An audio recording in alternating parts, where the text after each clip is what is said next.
Don't let a day go by where you're not learning something that you didn't know yesterday. Like, be reading a book, be watching a tutorial, be asking someone a question. Why do we get in our own way? I've been guilty of it, and chances are you have too. I once heard a quote that some of the most talented people are the ones, not the ones on stage, but are the ones who are sitting right in the audience. And you're probably sitting in the audience right now, in the audience of your life. You're watching this video thinking, oh, I should do a video too, because you know that you have so much to share, but for some reason, like you, like me, we stay stuck. But in this video, Myron is sharing some really powerful strategies on how to stop overthinking and get out of your own head and get into action. Here's what he's got to say. There's a passage in Hosea that says, my people are destroyed for lack of knowledge. Do you understand how paradoxical that statement is? My people, they've got access to God's knowledge, but they're destroyed for lack of knowledge. Now, my question was, when I read that, why do God's people lack knowledge, Tim? That's a good question, isn't it? Why do they lack knowledge? Well, it tells us in the next verse, because thou hast rejected knowledge, I will also reject thee. It wasn't that they couldn't learn that they didn't learn. It wasn't that they couldn't know that they didn't know. It was because they wouldn't know that they didn't know. The people that you admire who are more successful than you, maybe they have more money than you or more access to opportunities than you, is not because they are better than you. Let's clear that up. No one is better than anyone else. It's that they have more knowledge than you. So now that we know that no one inherently has an advantage, the only advantage is education, let's identify the 4 things you should be doing right now in order to get to that next level of understanding so that you can get that same level of success that Myron speaks about. Number 1, you gotta read. Find out what books the people that you admire are reading and read those. I've linked a few that Myron recommends in the link below, so you can check those out to start. The second thing is that you have to be willing to admit that you don't know what you don't know. Sometimes because we have a lot of book knowledge, we think that we know it all. And I'll tell you, the reason why I stayed stuck in seasons where I felt like my business wasn't moving or I wasn't getting clients or access to opportunities like I thought that I should was because there were some things that I did not know that I was afraid to admit that I did not know. For example, it took me forever to admit that although I have a communications degree and I love PR and I love all things related to digital media and social media, I did not know how to effectively market. It wasn't until I did some research that I realized that my marketing skills were very strong when it came to posting and sharing stories, but there was a gap between marketing and converting. And that gap I found was the frequency of how I showed up online. And so when I was able to admit that I didn't actually know how to market effectively, that's when I started to pay closer attention to those gaps. Okay, am I posting consistently? Is my message consistent across my platforms?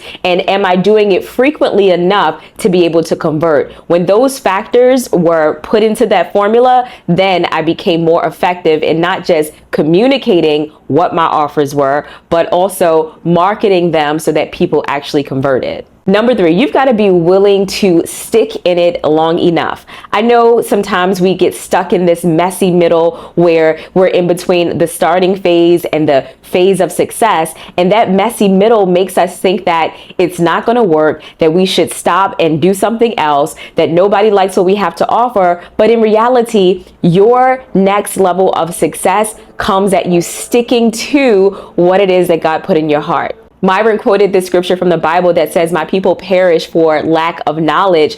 You are getting stuck in the messy middle because you lack the knowledge that there are people who are now successful who had to go through those muddy waters too.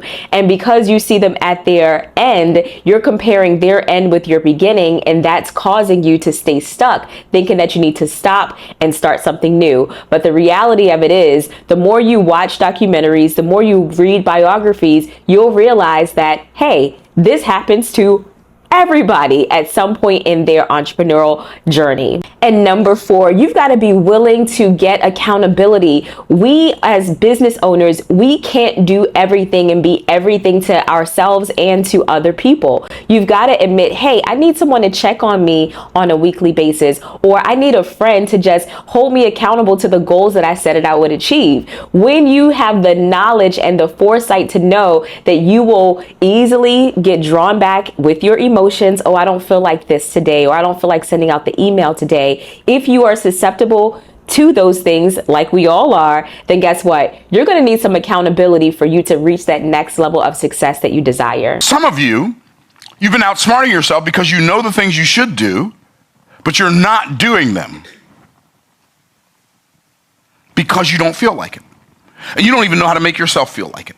That part right there hit me so hard because I've been that person who's like, I don't feel like it. I don't feel like doing anything today. I don't feel like calling anybody today. I don't feel like showing up today. And I have built my business in many seasons off of my emotions rather than the economy of my business. And what do I mean by that? You probably, like me, have used your emotions as your bank account, meaning if you don't feel like it, nothing gets done. Whereas if you use the economy of your business, knowing that whether you feel like it or not, the money comes in, the success comes and happens when you show up, no matter how you feel. That's the difference. Economy over emotions. Economy over emotions. And that formula is what exactly Myron is speaking about. We don't feel like doing anything. Like most of us, I live on an island. So I would love to just be at the beach every single day, drinking coconut water and having a good time. So we know that our flesh has a dominant default program to not want to do anything but just sit, relax, and probably just pray, right? But so we have to, as leaders, as people who are striving for more than just the basics of our lives, we've got to tap into this level of, I'm going to get it done no matter what. And that is what's going to move you from overly thinking about something to the point where you're just like, I'm not going to do it, to now getting into action and stepping beyond your emotions so that you can get the results that you're looking for. Stop wasting today's energy worrying about tomorrow's problem. Think it's the fact. I'm having a bad day. You're not having a bad day. You're just focused on the negative aspects of your day. You're focused on the difficulty in your day. Instead of focusing on the blessing of your day, you're focused on the burden of your day. Let's talk about this big thing that society has deemed as acceptable. It's like that go-to term that we're using now, anxiety. Everyone has anxieties these days. And I'm not saying that it is not real, but I am saying that anxiety is, as Myron defines it, wasting present energy thinking about tomorrow's problems, thinking about future undesirable results.